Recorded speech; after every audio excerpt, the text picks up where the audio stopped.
So the next thing I want to show you is how I find properties that aren't listed for sale. Do this at your own risk. Some people say you should, some people say you shouldn't.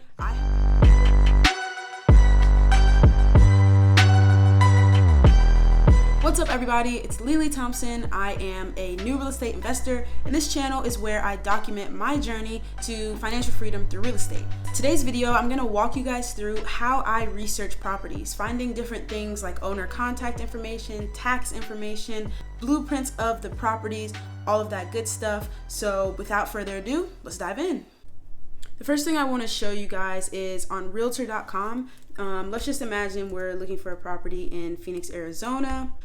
Although I use Zillow for most of my MLS research, I do like one thing on realtor.com is that you can search by property type. So if you're looking for a multifamily property because you're wanting to house hack, realtor.com might be a good place for you because you can find multifamily properties right there, pretty simple, right at the top. But for today, I'm gonna show you guys some of the things that I do on Zillow, and we're gonna look here in Tulsa, Oklahoma, which is where I am investing.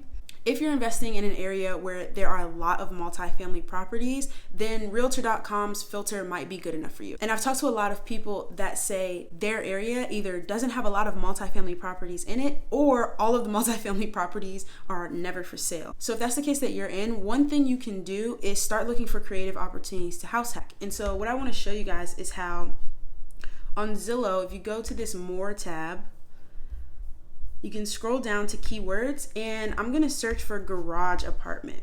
Because if there's a property with a garage apartment, that is just as good for you to house hack as a duplex. You can live in the main house and rent out the garage apartment, or if you're like me, I say live in the garage apartment and rent out the house and make as much income as you can off of that property. And so this is a property with a garage apartment that I found in Tulsa recently. It's for sale for $220,000. And it says here that the 4th bedroom has been converted. It can be an in-law suite with a private bathroom, office, man cave, another bedroom, or a garage apartment. And so some of the things that I like to look at on Zillow to get an idea about this property. First, I like to extend the see more facts and features. I like to scroll all the way down to see data sources. And from here, I like to click on the county website. And luckily, Tulsa has a great county assessor's website that gives a ton of different information. This is public information. So for the properties that you're looking at, no matter where you are, you may have a different county website, but there is a county website, oftentimes linked to Zillow, that can take you to more information about that exact property. Some of the things I like to look up are the tax information, so I can see how much the taxes were on that property last year. That's gonna help me run my numbers. That's gonna give me specifics on how much I'll have to pay in taxes if I purchase this property. I can also scroll down, and right here, I can see the tax detail. So I can see what percentage I'm paying every year to different categories. So I can see to the city library, I can see to the Tulsa Technology Center, emergency medical service, the community college, local schools. I can see the breakdown. Another great thing I can see is the land value versus the home value. And so for this property, you can see right here that the land value is around $32,000, and they've got the house value listed at $121,000.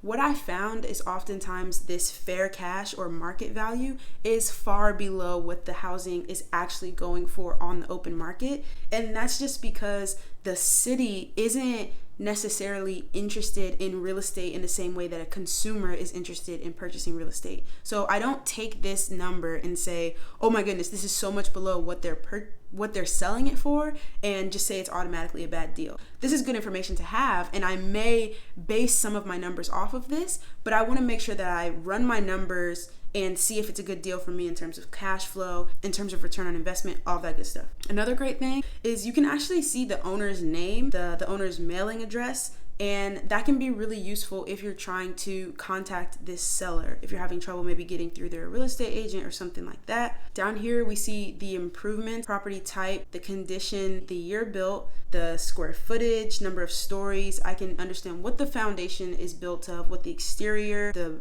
roof composition, all of that good stuff. And another great thing you can see is the previous sales. So I know that the person who's selling this house bought this house in 1998. I can see how much they purchased it for, and that can be really useful when you're negotiating to know what someone purchased the house for when they purchased it. You can use that to kind of set the price that you're offering. And then finally, the last thing that I like to look at are the blueprints of the property. I can see kind of the dimensions of the property as well as that attached garage apartment, and this can just be really useful to kind of get a layout for what the property looks like, as Zillow oftentimes doesn't have blueprints. So those are kind of some of the things I can see on this first page, but I can also go a little bit deeper. I can look at similar properties right here. So this tells me, based on this subject property, I can see recent sales of properties that were similar. This is obviously helpful when you're making an offer. If the house next door, which is the same bedroom, bathroom, year built makeup as the one you're looking at, sold for $100,000 and the seller's trying to sell theirs for $250,000, you can kind of get that information all in one place here. One other thing that I like to do on Zillow that I didn't show you guys is you can see kind of the price history, not just for what the property is sold for, but what it's been listed for and how that has changed. So I can see that this property is at $220,000 right now, but they've been dropping it this entire month. It started out at $229,900, $224,900. So I can scroll back and see that this was actually a pending sale back in August of 2019 for $229,900, and something happened to put this property back on the market. That would signal me to ask this seller, ask the realtor, why that initial deal fell through. You never know. Did that other buyer do their home inspection and find termites or find some damage that they didn't want to deal with and they walked away? You can never guarantee that that seller is going to be completely honest with you, but it doesn't hurt to have this information and to ask. It also shows you what they wanted to sell the property for, right? We can see that $234,900 was the highest they ever had this property listed for. That was back in June of 2019, and it's come down to $220,000. Maybe the seller really needs to get this property off their hands. That's why they keep dropping the price. It's just great information to have. Another thing that I like to look at is right here, kind of on this map view, I like to go to lot lines. And this is super useful for a couple of reasons. I can see the property we're looking at right here for $220,000, and I can see the Zillow estimate of what the homes around that property are worth. I can see that the one next door is estimated as being worth $199,000, $174,000. I can also see these red dots are properties that are for sale in the area right now. So ours is kind of right in the middle of those two. I can also look at the yellow dots, which are recent sales. So this neighborhood has a lot of homes that are selling recently, and that may be a good thing depending on where you're looking. That may be a bad thing. If there were any purple dots, that means properties that are currently for rent. If you're looking at this property as an investment property, may not be the best neighborhood because it doesn't look like there are many homes for rent here. So the next thing I want to show you is how I find properties that aren't listed for sale. Do this at your own risk. Some people say you should, some people say you shouldn't. I have actually found success with this method, and I'll explain that in a little bit. But basically what I do is I pick a city. So let's go again with Phoenix, Arizona. And rather than looking for properties that are for sale, I look at properties that are for rent.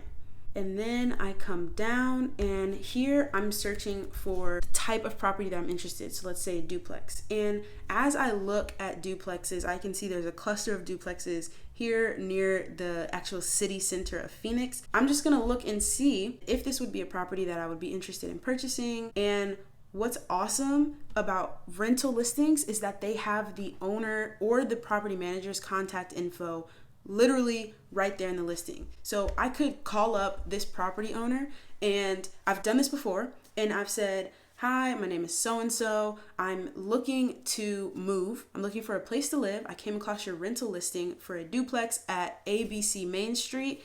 I guess it's 123 Main Street. Anyway, I came across your listing, and I'm wondering if you would be interested in selling it rather than renting it.